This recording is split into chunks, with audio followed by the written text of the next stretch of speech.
Hey friends, hello and welcome back to this YouTube channel. In today's another video tutorial, I'm going to share to you on how you can fix the WSL register distribution failed with the error code 0x8007023e on your Windows. So if you encounter this kind of error, then let's go quick into the fixes. So go ahead in the Windows search bar, type features. Now, turn Windows features on or off will appear under the best match. Go ahead and click on that. Maximize this. Then here you'll find this Windows feature, Windows Subsystem for Linux. Now, check this box that corresponds to it and click on OK.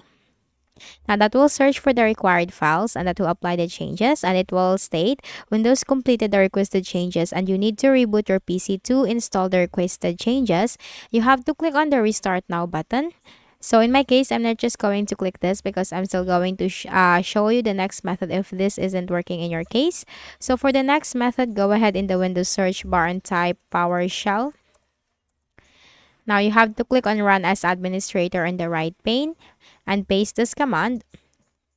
Enable-WindowsOptionalFeature without space, and then you have to space it online space feature names space Microsoft-Windows-Subsystem-Linux, hit enter. This will also be posted in the description section of this video.